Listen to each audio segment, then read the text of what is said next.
Okay. We are live and on time. Miracles happen. Good evening, everyone. Welcome to the AFLW show. I'm Shannon. I am joined by my beautiful co-host, Kira, and tonight our special guest. Welcome, Amanda. Hey there. So we're going to get into all things round two. Kira, you did it. I told you so. She did. We'll get into that in a minute, but let's kick off the show with our intro.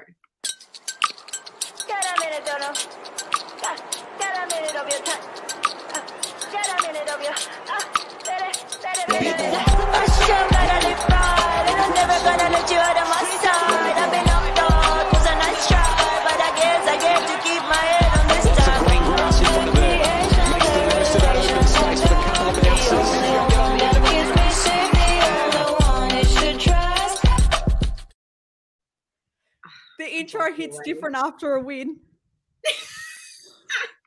It does hit different after a win, doesn't it? It's just, I don't know what it is. It's just gets you up and about a little bit, doesn't it? Absolutely. So let's go straight into it. 1 point win over the arch enemy, the Bombers. How sweet it is.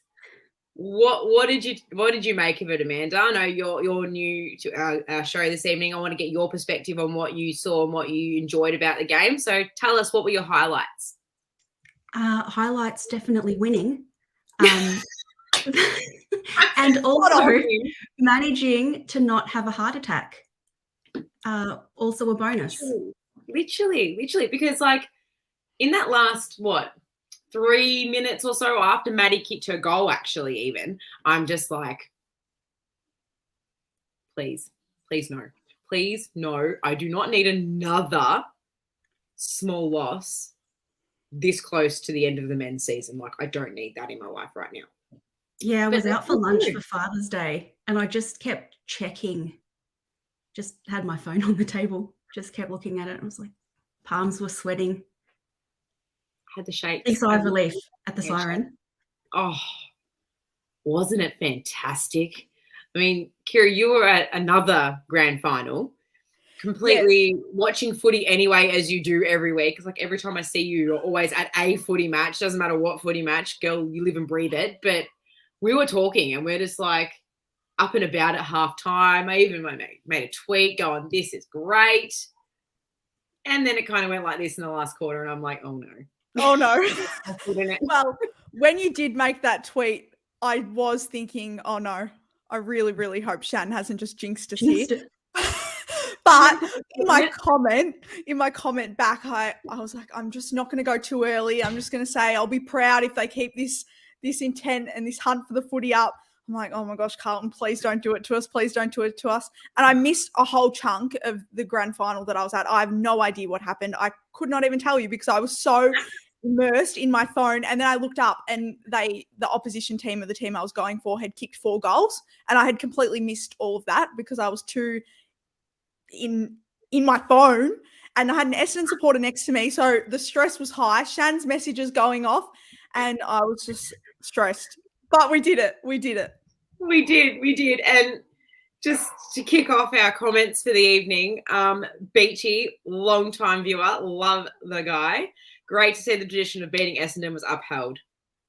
Spot on. Like, I cannot agree with that anymore. You know, I think what they gave us, which we'll get into in a bit more depth soon, but what they gave us was exactly what we were after. Just hunt for the footy, a will to want to win. But with that being said, I really couldn't care less how they won, as long as they won on the weekend, and they did. So very, very happy here at the AFLW show. Yes, we are very happy here at the AFLW show. And let's get into the game. So 4-7-31 to 5-2-32. Good kicking accuracy to start. But incredibly, just looking at the team stats, I've just pulled it up, and would you believe, like, Essendon pretty much dominated. Like, disposals, they were up 30, nearly 30. Kicks, they were up by 19. Handballs up. Inside 50s were 25 to 26 our way. The thing that saved us, I think, was our disposal efficiency. 61.1 compared to 57, although their efficiency inside 50, you'll be surprised, is 60% to ours 42.3, which I want to talk about because that's a huge one for mine. And you'll probably understand why, because it'll take us back to the Collingwood game. Stoppages, we won the hit-outs, of course, because Brie Moody's absolute star. 10 coaches' votes. She did get 10 coaches' votes. Deserves them. 100%. 29 to 28, we lost the clearances by 1. Centre clearances, they won, and stoppage clearances were even. So when you look at it, it was a pretty even contest. Like, up until that third quarter or fourth quarter, we looked like we had it won. And they just, I don't know, something fire in their belly in that last quarter just kind of set them off and set the wheels in motion for them. But thoughts on the first 3 quarters, and then we'll talk about what happened in the last. So, Amanda, what did you make of the first 3? The first 3 were, I thought they were really good. I think that probably about halfway through the third, they started to drop off a little bit, and I actually got nervous. Even though the first quarter was really, really good, there was a passage of play that made me nervous for the rest of the game. I think it was when Essendon kicked their first goal, and it just looked a little bit easy. Yeah, it did, didn't it? It was easy for the Bombers to just get past all of the Blues players and just kick that goal. And I just thought, oh, we might be in a bit of trouble here. Then they picked up again, but I thought I noticed that drop off again towards the end of the third quarter. Yeah. What did you make of it, Kira? Like, because I know you were watching like this, but what did you take out of it? I'm just immensely proud of those first 3 quarters. I think they wanted a little bit more than Essendon. I think I can't really remember the last time in a game where I was watching them and I truly believed they wanted to win and that they would do anything in that moment to win. I thought they were running really hard at the ball. When Essendon had it, they would tackle and tackle hard, not just give them a hug and then let them keep running. They would tackle them. And I think it just, you were going through the stats before. There's not a stat for heart. And I think in the first 3 quarters, we won the heart battle, if that was a battle. And I think that's what put us in a really good position to, even though we fell off in the end, I think what we set up in the first 3 quarters, obviously winning by a point, was just enough to be able to have a little bit of a dip in the slope. And going back to tackling, there was a piece of play, like that first play that you were talking about where they kicked their first goal. They were just so easily like brushing us off in our tackles. But towards like literally after that piece of play, we stuck every single tackle after that. And it's just like, I don't know. It's just one of those things where everything just clicks. And we've waited so long for it to just click with this group.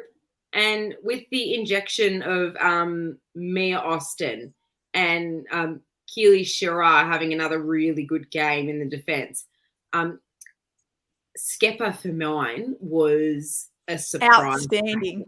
The way she was able to take those marks in clutch moments, especially in that second quarter where she took the mark and she had a shot, kicked her first goal, but it kind of just settled everything. And everything just flowed so well after that. Like we were actually stringing 2 or 3 possessions in a row and hitting targets. And Darcy Vesio is like, I don't even know where to begin. They are absolutely back to their best football. I think that Phoebe McWilliams might have something to do with it. I think that McWilliams takes a little bit of that focus away from Darcy Vesio, which just gives them an opportunity to play games like they did on the weekend. And in saying that, I feel that we found the replacement that we were looking for in that dominant marking forward from Taylor when we lost Taylor. But the difference is Phoebe's a lot older. She's 37. Incredible to be still playing at that level at that age. But I think she's a little bit stronger in the marking contest as well. So she would lead up the ground and Darcy would have the 50 to themselves. And they kicked 3 goals. Like, when was the last time Darcy kicked 3 goals in a game? Did that even happen in season 6? I don't think there was a single game where that happened. I can't recall a single game in season 6 at the start of the year. I don't remember mentioning it at all. Yeah, me neither. No. And fair point here from Michelle. Hello, Mishi. No Rising Star nomination for Skepper? Sorry? Of course. I forgot. They're wearing a navy blue jumper. And body of work. We've got to get a body of work first, and then she'll get a nomination. That game was a body of work, in my opinion. I agree. Like, if you put the 2 games next to each other, Collingwood and Essendon, it was 2 completely different sides that I saw. Like, the first quarter of the Collingwood game was what I saw in the first 3 quarters of the Essendon game, but the 4th quarter of the Essendon game was the last 3 quarters of the Collingwood game. So spot on. Like, you kind of, we got to find that balance of attack and defense. And I think masterstroke putting Kez on the wing. Don't know why they haven't done it before. Like, how good was she? Like, I think that last quarter she started to tire a little bit, and that's why the player she was on kind of got a little bit more loose and the ball was getting into their 50 a little bit easier. But those first 3 quarters, watching her on the wing, I've seen from her in running capacity anyway. Yeah, and if we persist with that, then the game fitness will build up and we'll be able to run out the whole 4 quarters. Like, when you're playing your first sort of full game on a wing, it is a bit tough to run out a whole game. Not that I'm an athlete and have any experience, but you are, and you know that that would have been really tough. So if we keep persisting with that, I think she'll be able to build up that tank of game experience to be able to hold her weight the whole game. Yeah. Dylan has popped in with a couple here, 2020 versus Gold Coast. I think so. Or, well, there you go. Darcy only kicked 7 goals in the last thing compared to, 2021. Well, there you go. Kick 5-goal hole and a 3-goal hole. But yeah, no, this is the one for me. Spot on. I was just about to say that. Yes, it did, Mish. And no, I'm not happy about it. And yes, I'm still coming down from that. My initial reaction when Press Barkers kicked that goal in the last was, it happened in round 22 in the men's. It happened in round 23 in the men's. It happened in the VFL final. And it's about to happen right now. And I was peaking. But we were okay. Don't focus on that. Focus on the fact we just beat Essendon. Yay!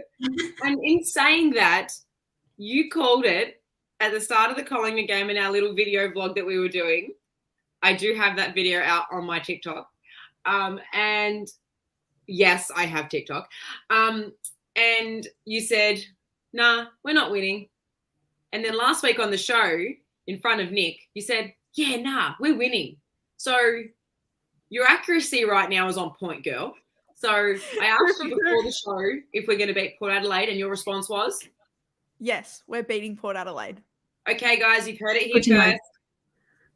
Amanda and Kira both said we're winning this weekend. We'll get into that game in a minute, but you've heard it here first. We are winning. I wanted to bring up Mim as well from the game on the weekend against Essendon. I think we all know how amazing Mim is, and we'll talk about it every episode probably for the rest of the season because she's just outstanding. But I did want to highlight the fact she had a career best 16 contested possessions. So I had no idea she had that many. So that's 2 weeks in a row that we've had 2 different individuals have career bests. And it goes back to our first episode when we said the opportunity is there for others to step up. And I think they're taking it at the moment. So super proud. Wow. Impressed. Like, I had no idea that was the case. And thank you for your kind words of stats. And So was I. I was thinking of it. I'm like, Kira's going to be right. Oh my God, we kicked the first goal. Kira's going to be right. Oh my God, I don't know what to do with myself. Although in my household, there's 2 Carlton, so my daughter and myself. And then I got my poor husband, who's a long-suffering Essendon supporter. They can't even beat us in the women's game. So may have kind of rubbed that in a little bit. He goes, oh, did Carlton win by a point? Oh, kid stuff. I'm like, no, sorry, too bad. Oh, it was beautiful. The opportunity to beat Essendon is a beautiful opportunity in my world. So absolutely. Yeah, by a point after the fact feels great. It's whilst it's happening that it's so stressful. Oh, exactly like that, Colton. Look, I'm not going to go back and hurt people again. But when you win, like that one point when we had against Port Adelaide in the men's, we'll go back to that happy time. Like in the moment, oh, it was horrible. But the minute you realise you've won, oh, the elation is unreal. And that's exactly what I felt, is like watching them is stressful. It's the same watching the boys. It's so stressful. But when they win, it's so gratifying. Because the Packers got to win. Especially against the rival of Essendon, who took our players. Well, that's it. Like they took G, who, again, I know we said it last week. We actually, Nick did say it's very rare that G has 2 bad games. She had 2 bad games. Because if I have a look at... She was very quiet. I don't want to look at Essendon stats, but if I'm going to have a look at disposals, I highlighted a few players of theirs last week that I was a bit concerned about. Like Steph Kane was one of them. Georgia G only had 10 disposals. And that's low. Skepper had more. Skepper had 14. Exactly what I mean. Like, and they said in the commentary that Skepper is like a G replacement, is the word they used, which I thought was quite interesting because, yeah, she only had 10 disposals. Maddie Prasparkas had a 21, which is pretty low for a Prasparkas game. Bonnie Toogood was well held by Lucy McAvoy. I've got to give credit to Lucy McAvoy. I'm pretty sure she was on Bonnie Toogood, and she couldn't, every time she got her hands on the ball, bang, she'd get tackled. Didn't give her the opportunity to take the mark in the air, which she did the week prior. Hawthorn let her run absolutely rampant. Paige Scott only had 11. Sophie Vanderhoovel had 10. Like, they're big players. Even Jackie Voigt, I mentioned last week, was one to watch. She only had 12. So they're key players we managed to keep to a decent number of disposals. And just looking at ours, Mimi Hill had 21, Abby McKay had 11, Brie Moody 12, Gab Pound 11, Skepper 14, even Vesio got in there for 11. And, like, our defense was super strong. Yeah, absolutely. And just before we move on from Skepper, I also just want to mention, like, 57% efficiency in your first game is pretty solid. That is pretty solid. And, she's only 18. Let's not forget that. Like, she fresh out of the NAB League system and ready to play. And I don't want this to ever happen ever. So let's not put that out in the universe, and we'll take that away. But I agree with this comment. Yeah. And this comment. So I think that it has been a masterstroke moving Lucy McAvoy. Like, she's a midfielder, and she can obviously give chop out in the middle, but her stronger build, I think she's gone away because she was injured for a period, and we weren't sure she was going to be back. I think, was it you that I spoke to, Kira, mentioned she wasn't going to be back? We weren't expecting her to be back until like round 5 or something like that. Yeah, definitely not the start of the season. No, but just the 2 games, even in the loss last week, she was solid. Like, I'm actually surprised at how good she's been playing. It's only going to be better for her confidence, because I know last season, season 6, was probably not her best.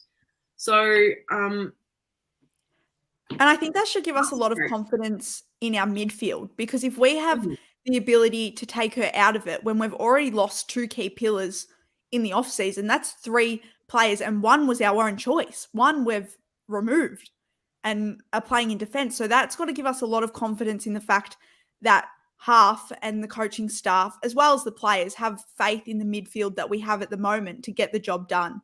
And we saw on the weekend that they were able to get that job done. So I think that's really pleasing and a really positive thing looking forward. It is, definitely. And another player I want to make light of, and I want to get your opinion, Amanda, is Brie Moody.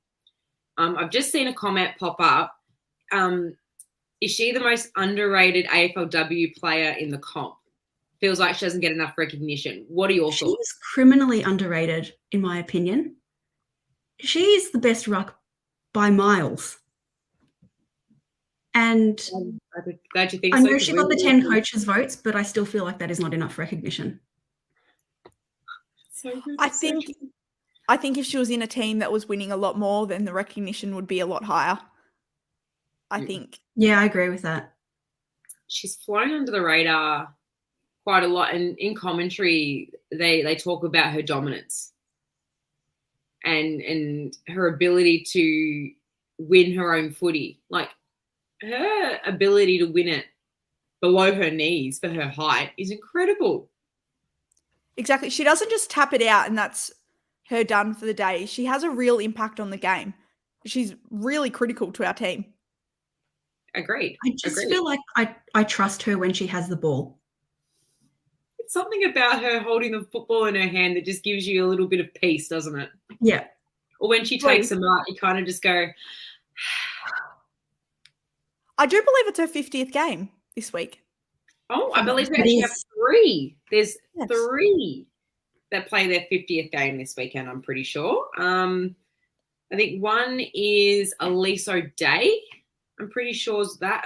Brie Moody's another. Please, somebody in the comments, if you know who the third one is, let me know, because we'll get into talking about Port Adelaide now. I don't know what to expect. Oh, Del Pos is the other one. Thank you, Mish. I don't know what to expect with Port Adelaide, because I haven't actually stopped to watch their last 2 games. I do know that they've got a lot. They've taken a lot of good players as well from other clubs. Gemma Houghton's injured, though. Is she? Yeah, she's not playing for, I think, 6 weeks. Amazing. Oh, I just happened to open up their webpage, and it says here, Horton. Not amazing. We hope she's okay. But it's amazing for us. Good for us. Suffered a syndesmosis injury, and she had surgery for it today. There you go. They've also lost both their games, so yes, they have.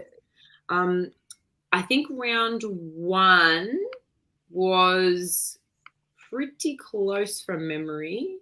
Yeah, so they lost to West Coast by 12 points. So, and then that's not a bad effort for your first outing, but then they were absolutely pantsed by the Bulldogs. So I don't know what to make of it. Like, let's have a look at I want to have a look at like who their big ball winners are, because I know one of them personally. And I'm actually not going this weekend because I'm actually working. So the joys of working in football, you're constantly on, and this is one of those weekends. So I'm actually keen to see how Lauren Arnell coaches, what her coaching style is like, because I know what she's like as a player. What are your thoughts, ladies? I think we need to win. I think there should be no conversation. I know that you can't go into every game and the be all and end all is winning. I know there's other, line acts and things that they look for in a game where if you lose, you can still say, okay, we weren't absolutely, nowhere today. We do have something to work upon, but I think today, all of that out the window. This week, all that out the window. We need to win, and we need to win comfortably. No 1-pointers. I think it needs to be a bigger than 2-goal margin, because Port Adelaide, like, no disrespect to them, I think they're a great team, and I think they'll be one of the best expansion teams we see this season. I think they are on the top end of the talent with the expansion clubs, but I think, we can't be losing to a team that's an expansion club and lost their first 2 games of the season. We've got to win. And that's a very, very fair point. And I'm actually in agreement with you. Like, it's just one of those things where I think I might need to watch the replay of the Bulldogs game later tonight once the little one goes down, just to see how they play, because I'm interested to know, I'm just having a look at their ball winners here. While I'm talking, what are your thoughts, Amanda? I completely agree with Kira. I would think that of the expansion sides, probably I'd expect Essendon to be the best. And if we can beat Essendon, there is no reason that we can't beat Port. And there it is. Hit the nail on the head. That's it. That's exactly it. Like, just looking, so Alex Ballard had 15. Aaron Phillips. How did Phillips get? Did he kick any goals? No, they didn't. They only kicked 1 goal for the game. 12 disposals. They've moved her into the midfield, I noticed. I think I saw bits and pieces of their first game, and I think she was playing in the middle for some passage of play. I reckon I'd give Lucy McAvoy the job. Why not? She took on Bonnie too good. I reckon she can take Aaron Phillips. I don't see who else unless you put Kez on her. Yeah, I don't know. No, I don't mind that. I think if it comes down to needing to really clamp down, I think that's the way to go. Yeah. I kind of don't want to go into the mindset of tagging players. I think we touched on that a little bit last week. And actually do want to step back a sec for the game, because I thought Elise O'Day's work, her body work on Maddie Prasparkas around the stoppage was incredible. And I think we actually mentioned her going to Maddie Prasparkas. So I think as soon as I saw it, I messaged you and I'm like, it's like they heard me. They heard us. We did mention that. And we also mentioned that we really needed O'Day to step up. I think that's a big part of what we spoke about last week, in needing her to just take that extra step to really help the team. And I think she took that step last week. And I think, as you said, body of work against Prasparkas made her influence a little bit less of what it could have been, and it really helped us in the end. No, and I think she needs to do it again. Like, she needs to back it up now. So I agree. Yeah, so we said that she's got the bigger frame, right? And she's probably not as quick as she used to be. But if she could use her body, we've got hips for a reason. And female footballers don't tend to use their hips that often. But she's one of those types of players that I feel like can step in front of someone, block them, and they're not going to get around her. Just because of her aggression and protection of the football. And I think that's why they need to utilise that.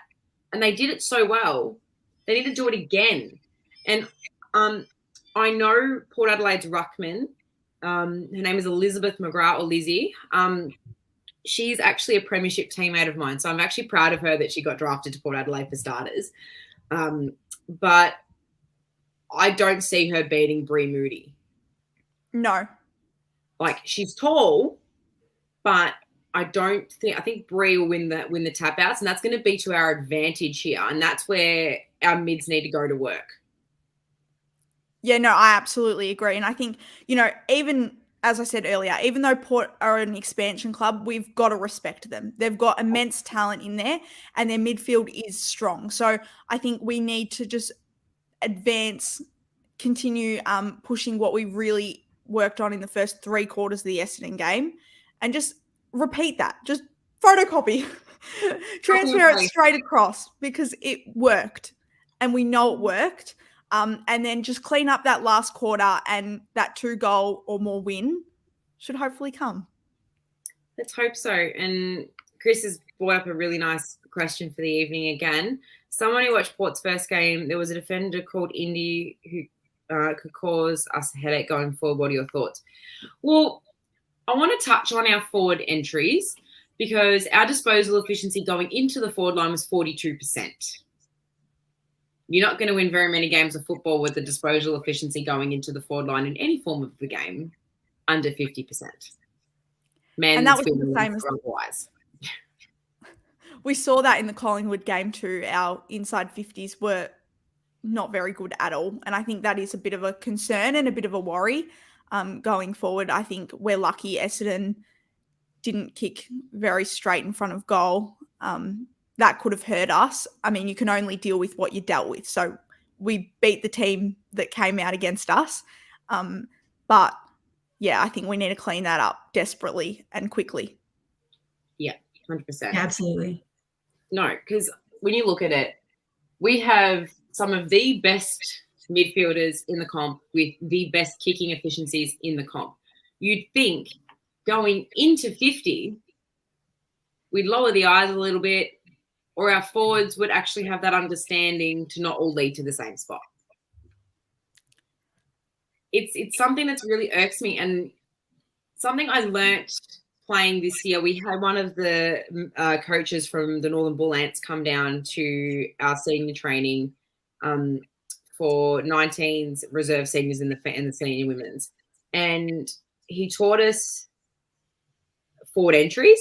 And I think this is something that Carlton need to adopt is shallow entries into your forward 50. Not going to kick goals, are they? Because if you have a shallow entry, the ball's going to bounce straight back out. The deeper you go, the better off you're going to have, a better chance you're going to have to score, right? So even if it is from the middle, a short kick to half forward, reload, and then our forwards loop back around and we hit a target deeper into 50, closer to goal, instead of these chip kicks into the forward 50 that hit the deck that don't really hit a target with no purpose. And they go straight back out over our heads. We're just lucky, like you said, that Essendon weren't able to capitalise. That is absolutely spot on. Someone clip this and send this to Carlton because it's so right. Because to start with, then your forward who's kicking the goal doesn't need to kick it as long, which is helpful. And then secondly, if they miss the goal and it's a turnover, then there is more space on the ground to pressure and cause another turnover or a spillage and then crumb it out and get a goal. You need it as far forward as possible so that you have the most leeway for mistakes. And I'm not saying that. That's right. And I like to call it the hit zone when I'm playing because I'm a midfielder. So I like to call it, I'm going to kick to the top of the square, the danger zone, the hit zone, where you want your forward to lead to, not already be at. And that's what I'm finding is when we're going forward, they're not leading into the spot. They're already there waiting for it. And, of course, if they're already there waiting for it, who's going to be waiting with them? The defender. Their defender, exactly. So I like to call them tick leads. So you loop back around in a tick form, loop back around, come back into the hole. Or call the rest of your forwards out, let them drag their defenders out wide. You lead straight up the guts, bang. We do it so well in the men's when we come out of the middle. We either hit Charlie or Harry, bang, directly in front. Although towards the back end of the season, they started kicking to the pocket, which don't even get me started on that. But you need to be able to hit a target into forward 50. And I've seen a lot of AFLW clubs do this so well, Essendon included. I got to watch their first game at Marvel Stadium, and the way they were able to hit up a target from the midfield, and they were only kicking 25 metres out. Doesn't matter where they were kicking from, around the arc, they were 25 metres out. Most female players can't kick more than 40 on a good day. You're going to get anywhere between 35 from 15 metres to 35 metres is pretty much most distances unless you have someone who can kick 50 like Kate Greisler from St Kilda. You know what I mean? So spot on. we just got to be a little bit more smart about how we go about getting in that ball into the forward 50. That's just from another player's perspective. I think another, asset to that, or another thing that you can link to that. I'm reading Eddie Betts' book at the moment, and I actually no spoilers. It's not a spoiler. It's not a spoiler. I just read a paragraph where he was talking about instruction and how he became, his first kind of building block of becoming a really impactful small forward. And his instruction was, whenever you give the ball off to another teammate, you have to then run and be in a position to be able to get the ball back. You're not always going to get the ball back. You're probably going to get the ball back less than 5% of times. But if you can work hard enough to always be a second option, then you're a better teammate and you've got better chance at helping the side. And I think that's something that our small forwards, or all our team probably can really work on, is when you pass the ball off, work hard, don't then have a little bit of a break and a bit of a breath and, work really hard, run, and be that second option. They might not even go to you, but you're giving them an option and a better chance for the team going forward. So I think that's something also that, from another player's perspective, Eddie Betts, who obviously was a very good small forward, that they should probably take a leaf out of his book, literally. Quite literally. Yeah, no, well, yeah. Like, what more can you say about that? Like, that's spot on. And in further to that, like, I think the player for mine that does that so well is Mimi Hill. She'll go in for that second, third, fourth, fifth effort. If the ball hits the deck, she gives it off. She's hightailing it. And another player that I think doesn't play for us, had a season off, is Georgia Patrikios. Now, her work rate is unbelievable. I was watching that St Kilda game from round one. She'd give the ball off at half forward, and then at the blink of an eye, she's helping out in defence. And it's like, how did she get there? And it's what you said, work rate. She's working her ass off. She may not get the ball back, but she's there. She's a body and she's helping out. So I think it's something that the girls need to work on, is work rate, and not just give the ball off and say job's done. Absolutely. And you won't get a stat for work rate. You just won't. So, you can't be basing your game around your numbers if that's how you're going to play, but it'll make you a better teammate and it will make the team better. So, do you want better stats or a better team? I think we're all going with the better team. So, work hard and be that second option. That's exactly right. And you would hope that they all want to be a better team and that they're not just chasing stats. Absolutely. You'd hope so. That would be a nightmare. Imagine a team full of people that just want to get the ball and just go me. Like, oh, I got 12 stats. I got 12 disposals today. But what did you do for the team? It comes back to, you can get as many disposals in a game of football as you could possibly imagine. What do you do with it? It's what you do with the ball once you've got it and once you give it off. They're the things that coaches look for.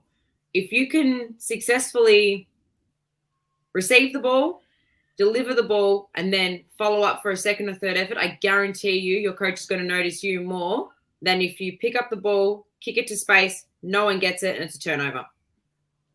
Which was the Collingwood game. And the last quarter, or actually, to be fair, the last quarter of the Essendon game, we just couldn't get our hands on it. Yeah. So the attack from the Bombers was just intense in that last quarter. And that's a credit to Natalie Wood and her coaching team and the endeavour of the Essendon girls, because any other coach would have just packed it in. But, yeah, look, I want to share this. I love this. I saw your face looking at it, so I'm like, I'm going to put it on. If we keep this up is the big, bold letters here. If we keep this up, because we've seen glimpses, but we haven't actually seen like continuity and consistency. It's all about bridging the gap between your best and your worst. Every team has the best version of themselves and every team has the worst version of themselves. And the teams that are most successful are the ones that can make that gap the smallest.